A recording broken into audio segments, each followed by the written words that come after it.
ये आपका नेमिंग का पोर्शन पूरा होता है। इसके बाद जो मोस्ट इम्पॉर्टेंट है फंक्शनिंग, कि रिस्ट्रिक्शन एंजाइम फंक्शन कैसे करते हैं, काम कैसे करते हैं, इन्हें कैसे पता चलता है कि इन्हें डीएनए सेगमेंट को उसी प्रॉपर पोजीशन पे काटना है, वहीं काटना है, किस तरह से काटना है, ये सब आप देखेंगे फंक्शनिंग के अंदर।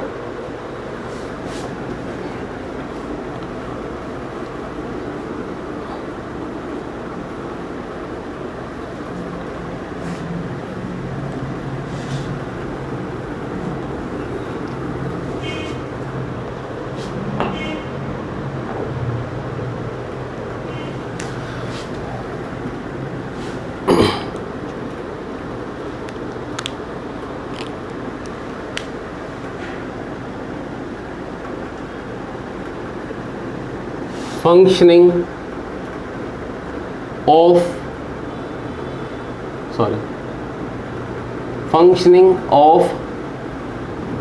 restriction enzyme.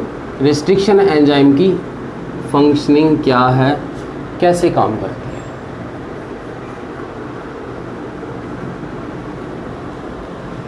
रिस्ट्रिक्शन एंजाइम की फंक्शनिंग समझने के लिए हम सबसे पहले एक ऐसा जेनेटिक मटेरियल ले लेते हैं। अब आपके पास दो कंडीशन है कि हो सकता है आपका जीन ऑफ इंटरेस्ट एंड पे प्रेजेंट हो, और ये भी हो सकता है कि आपका जीन ऑफ इंटरेस्ट सेंटर में प्रेजेंट हो या इनसाइड प्रेजेंट हो।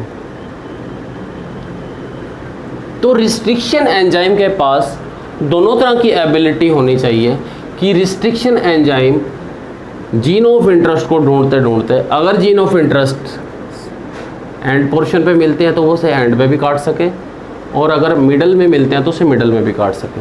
तो इस बेसिस पे रिस्ट्रिक्शन एंजाइम दो तरह के हो गए। फर्स्ट,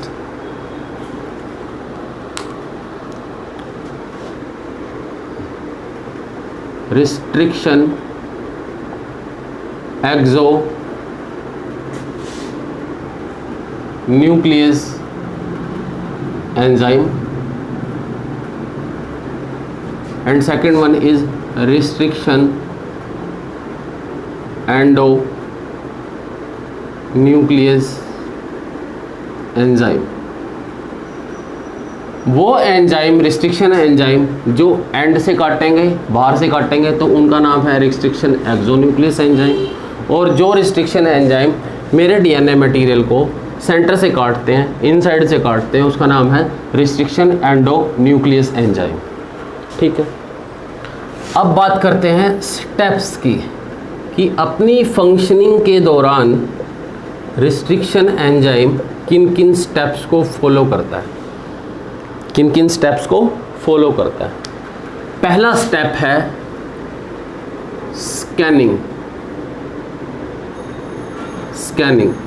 और दूसरा स्टेप है आइडेंटिफिकेशन।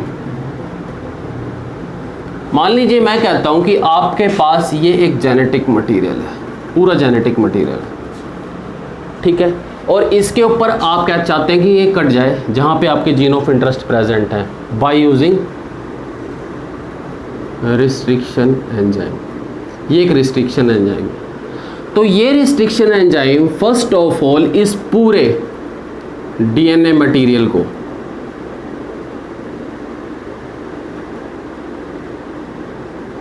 स्कैन करता है। जैसे फोटोस्टेट की मशीन पहले पूरे पेज को स्कैन करती है, ये पहले इसको यहाँ से लेके यहाँ तक स्कैन करेगा। First of all restriction enzyme scan the overall DNA material या जेनेटिक मटेरियल।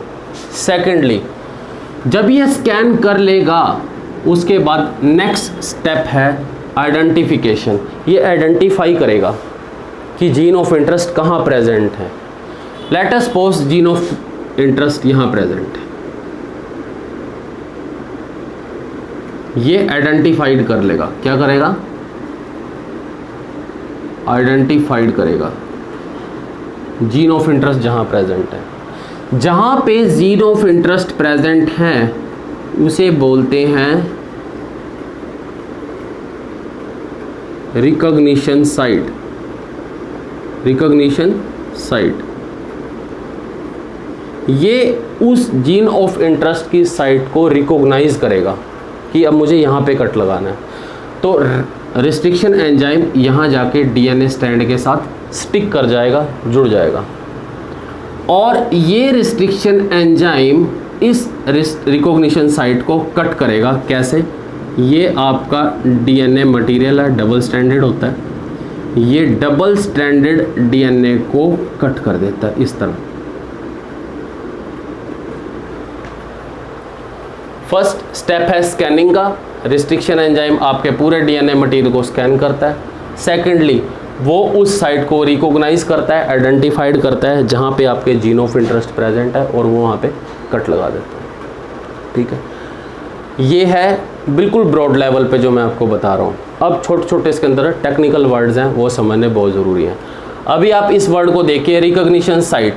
ऐसा इस रिकॉग्निशन साइट के पास क्या है जो रिस्ट्रिक्शन एंजाइम इसको आइडेंटिफाइड करता है और इसको ही काटता है? First, properties of recognition site. Recognition site के पास क्या प्रॉपर्टी होनी चाहिए? Recognition site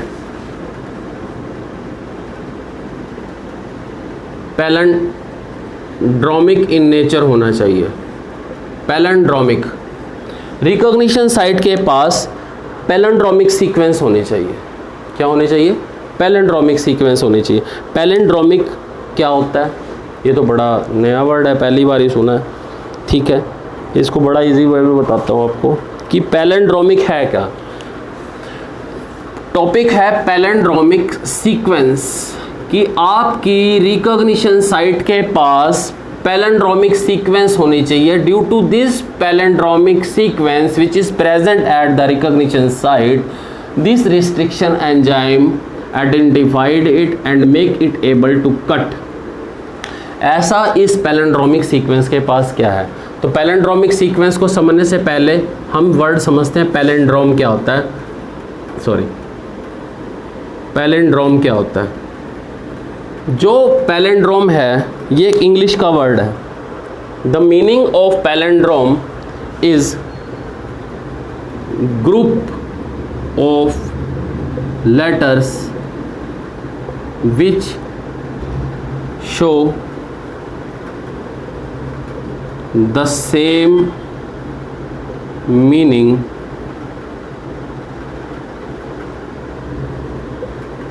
whenever you read them either from left to right और वाइस वर्सा। पैलिंड्रोम लेटर्स का एक ग्रुप है जो सेम ही मीनिंग देते हैं, चाहे आप उन्हें लेफ़्ट टू राइट पढ़ लें, चाहे राइट टू लेफ़्ट पढ़ लें।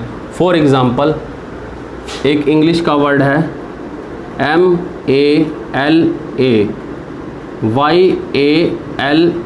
MALAYALAM, मलयालम।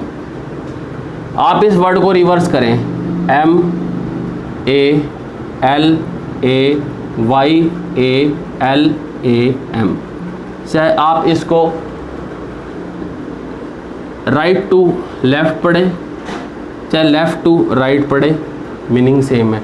तो इस तरह के ग्रुप ऑफ लेटर को बोलते हैं पैलिंड्रोम। बट यहाँ तो हम बायोटेक्नोलॉजी पढ़ रहे हैं। बायोटेक्नोलॉजी में पैलिंड्रोम क्या है? बायोटेक्नोलॉजी में पैलिंड्रोम का मतलब है palindromic sequence.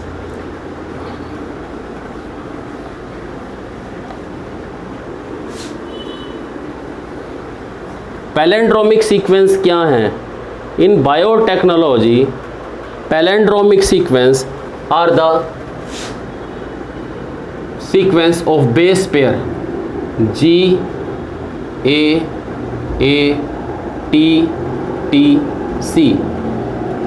CTTAAG,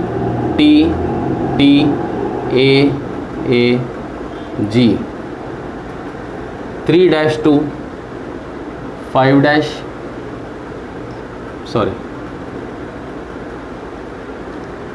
5-2 3- 5-2 3-। Palindromic sequence में आप देख रहे हैं कि मैं इन बेस पेयर को 5 प्राइम टू 3 प्राइम पढ़ता हूँ तो भी यही सीक्वेंस आती है, और रिवर्स अगर 5 प्राइम टू 3 प्राइम फिर से पढ़ता हूँ सेम सीक्वेंस आती है। तो इस तरह के सीक्वेंस को बोलते हैं पैलिंड्रोमिक सीक्वेंस। ठीक है, अब हम बात कर रहे थे रिस्ट्रिक्शन एंजाइम की। रिस्ट्रिक्शन एंजाइम सबसे पहले आपके जेनेटिक मटेरियल को स्कैन करता है, फिर उसके बाद आइडेंटिफाइड करता है। उस आइडेंटिफिकेशन में वो कोई ना कोई रिकॉग्निशन साइट को फाइंड आउट करता है। रिकॉग्निशन साइट के पास क्या प्रॉपर्टी होनी चाहिए कि उसके पास पैलिंड्रोमिक सीक्वेंस होनी चाहिए, पैलिंड्रोमिक सीक्वेंस होनी चाहिए। फिर उस पैलिंड्रोमिक सीक्वेंस को वो कट करता है। ठीक है, रिस्ट्रिक्शन एंजाइम पहले जेनेटिक मटेरियल को स्कैन करेगा, फिर आइडेंटिफाई करेगा, फिर आइडेंटिफिकेशन के बाद वहाँ कोई रिकॉग्निशन साइट ढूंढेगा। रिकॉग्निशन साइट वो ढूंढेगा जिसके पास पैलिंड्रोमिक सीक्वेंस होनी चाहिए। उस पैलिंड्रोमिक सीक्वेंस को वो कट करता है। अब वर्ड निकल के आया कट। वो कट कैसे लगाता है, इसको समझने के लिए एक छोटा सा डायग्राम है, मैं आप लोगों को ड्रा करवा देता हूँ। इस डायग्राम को बड़ा ध्यान से देखना। आपको पता है कि रिकम्बिनेंट डीएनए टेक्नोलॉजी में जो रिस्ट्रिक्शन एंजाइम है उसके पास एक प्रॉपर्टी है कि वो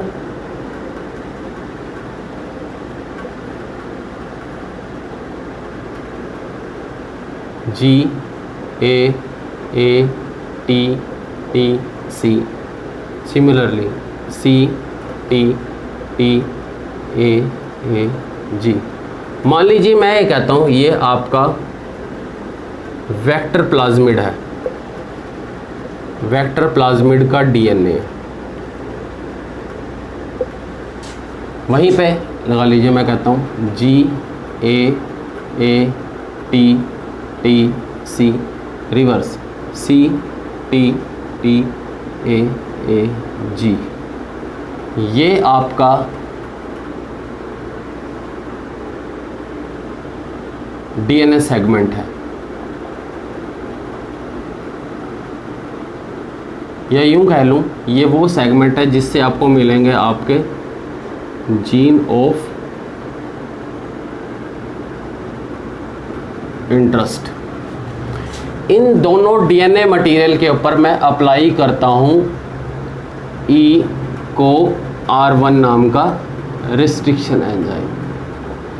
ये रिस्ट्रिक्शन एंजाइम सबसे पहले इनको स्कैन करेगा, फिर आइडेंटिफाइड करेगा, और आइडेंटिफाई करने के बाद ये उस जगह को आइडेंटिफाई कर लेगा, रिकॉग्निशन साइट को फाइंड आउट कर लेगा जहाँ पे उसे पैलिंड्रोमिक सीक्वेंस मिलता है। देख रहे हैं पैलिंड्रोमिक सीक्वेंस है।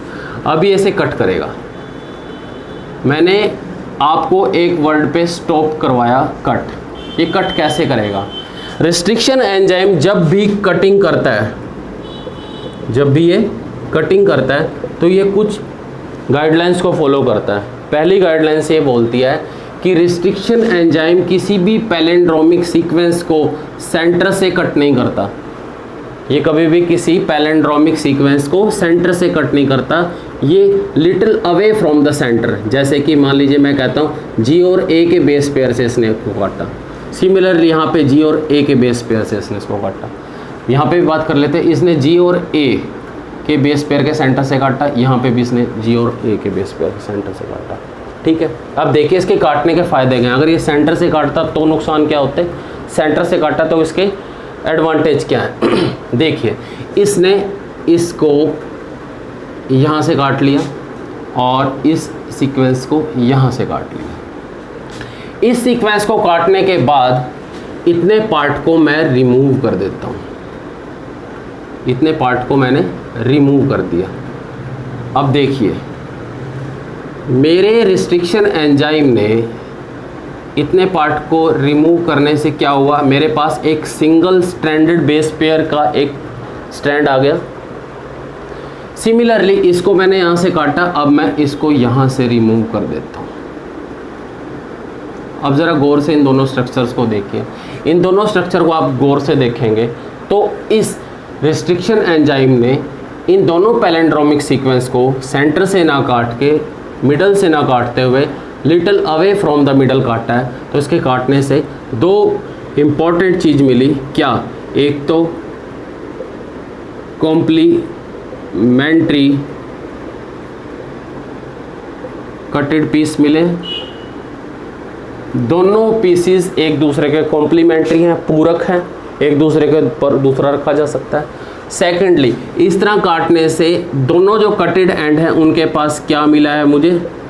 स्टिकी एंड्स मिले हैं, दोनों के पास स्टिकी एंड है, अब एक दूसरे के ऊपर रखा जा सकता है, तो इसलिए इसको बोलते हैं ओवरहैंगिंग। क्या बोलते हैं इसको? ओवरहैंगिंग। अब ये एक दूसरे के ऊपर लटकाए जा सकते हैं। आपको पता है ये बेस पेयर है, ये बेस पेयर है, ठीक है। बेस पेयर होने की वजह से इनके पास हाइड्रोजन बॉन्ड बनाने की पावर है, हाइड्रोजन बॉन्ड बनाने की पावर है। कुछ एनर्जी ये हाइड्रोजन बॉन्ड लेके आएंगे, तो ये दोनों आपस में मिल जाएंगे, और बचा हुआ जो टांका है लास्ट में जो बाद की जो सोल्डिंग है वो कौन कर देगा? आपका डीएनए लाइगेज, डीएनए लाइगेज। तो अब ये कुछ इस तरह बन जाएगा बेस पेयर। देखिए मैं कर सकता हूं टी के साथ ए, देख रहे हैं, टी के साथ फिर ए के साथ टी, टी के साथ सॉरी इसके साथ ए के साथ यहाँ पे टी आ जाएगा, यहाँ वाला बेस पेयर मुझे जी मिला है और साथ सी मिला है। तो ये देखिए अब ये टोटल एक ओवरऑल जो मिला इसे बोलेंगे रिकम्बिनेंट डीएनए। ये रिस्ट्रिक्शन एंजाइम की फंक्शनिंग है। रिस्ट्रिक्शन एंजाइम की फंक्शनिंग में आपने बड़ा इजी वे से पढ़ा कि मेरा restriction enzyme first of all क्या करता है? पूरे जेनेटिक मटेरियल को स्कैन करेगा, फिर आइडेंटिफाई करेगा उस जगह को जहाँ पे रिकॉग्निशन साइट है। उस रिकॉग्निशन साइट की प्रॉपर्टी ये होती है कि उस रिकॉग्निशन साइट के पास पैलिंड्रोमिक सीक्वेंस होना चाहिए, यानी कि इसको मैं लेफ़्ट टू राइट और राइट टू लेफ़्ट पढ़ूँ, उनके अंदर बेस पेयर का सीक्वेंस सेम होना चाहिए। उसके बाद मेरा रिस्ट्रिक्शन एंजाइम उसे कट करेगा। कट करने के लिए वो कुछ गाइडलाइंस को फॉलो करेगा, जैसे कि वो पैलिंड्रोमिक सीक्वेंस को सेंटर से कट नहीं करेगा, little away from the centre, ताकि स्टिकी एंड डेवलप हो, कॉम्प्लीमेंट्री बेस पेयर मिले जो एक दूसरे के पूरक हों। और एक बहुत इंपॉर्टेंट चीज़ जो आप लोगों को अभी सुननी है, इसमें कभी भी वेक्टर प्लाज्मिड डीएनए या वेक्टर डीएनए को कट करने के लिए या डीएनए सेगमेंट या जेनेटिक मटेरियल को कट करने के लिए आप अलग अलग रिस्ट्रिक्शन एंजाइम को यूज़ नहीं करेंगे। एक बायोटेक्नोलॉजी प्रोसेस में अगर आप ये चाहते हैं कि आप कोई रिकम्बिनेंट डीएनए बना रहे हैं तो आप एक ही रिस्ट्रिक्शन एंजाइम का यूज़ करेंगे। उसी रिस्ट्रिक्शन एंजाइम का यूज़ करके आप अपने वेक्टर डीएनए को भी काटेंगे और उसी रिस्ट्रिक्शन एंजाइम का यूज़ करके आप अपने जेनेटिक मटेरियल को भी काटेंगे। ठीक है, होप सो आप लोगों को अभी तक मैंने जितना कराया है, आज मैंने आपको फर्स्ट टूल कंप्लीट करवा दिया है रिस्ट्रिक्शन एंजाइम का। ठीक है, इस प्रोसेस को वैसे रिस्ट्रिक्शन डाइजेशन भी बोलते हैं, क्योंकि आपका एंजाइम एक तरह से बेस पेयर को डाइजेस्ट कर रहा है, काट रहा है। ठीक है, वेरी नेक्स्ट टॉपिक में मैं आगे आपको बताऊंगा, अगली जो वीडियो होगी उसमें आप लोगों को जेल इलेक्ट्रोफोरेसिस प्रोसेसेस के बारे में बताएगा। होप सो आप लोगों को समझ आया होगा। Thank you.